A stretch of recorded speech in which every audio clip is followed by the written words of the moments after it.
I think the key thing is to talk to them about how you can help achieve their objectives rather than try and convince them to help you achieve yours. Many people approach marketing with an open mouth, but in reality, many people don't understand it. Business leaders see it as a tax on their business.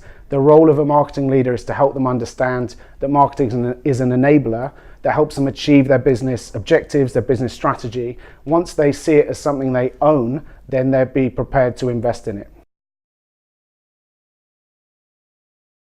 The secret to having your voice heard in the C-suite is caring passionately about what all the other people around the table do.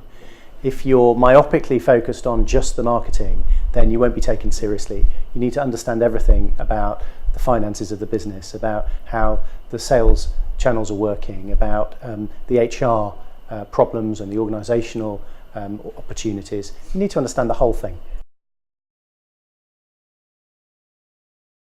I think to be effective in the C-suite, clearly it's going to be about relationships and a business approach that can showcase the impact that marketing can have on the commercial side of the business, as well as the long-term brand building and customer engagement that we're obviously all responsible for.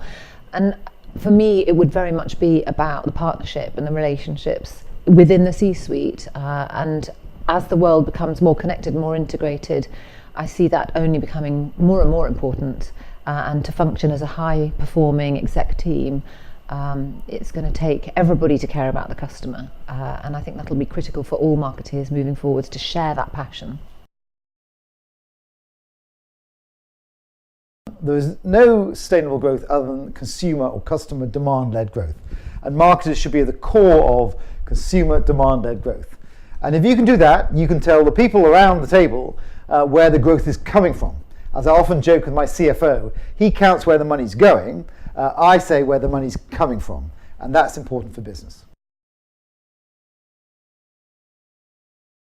The way marketing leaders can ensure that their voices are heard in the C-suite, number one is they've got to be able to talk the language. So really understand what the business is about, understand finance, and then think about what is core to making that business grow. And if you can combine all those three, you'll have a great voice in the C-suite.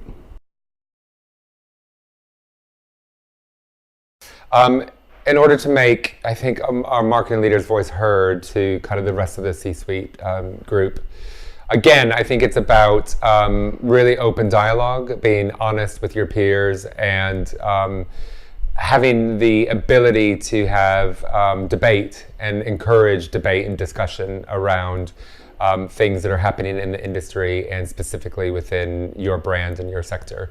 I think marketers today need to ensure that they have everything kind of backed up through data and insight. So whether it's about kind of proving return of investment of that marketing value through brand engagement or customer satisfaction or sales and return on investment, having the data and letting that help speak and guide those conversations. I would say, from a growth point of view, how does your marketing and your brand contribute to the growth agenda? And I think, you really have to work hard at making sure that that's clear. Most businesses are looking at growing through very disruptive times at the moment. I'd say the next thing is, from a digital transformation point of view, I think marketing has never been more relevant in the boardroom. When you think about the total customer experience being changed through digital and technology, marketing's probably got the best ever moment in time to have a seat in that conversation. And then thirdly, I'd say trust is actually, every business is going through change, and if you think about digital things, reputations can be, affected overnight. So from a brand point of view, I would say marketing and brands can play an active role in helping the boardroom navigate through these disruptive times.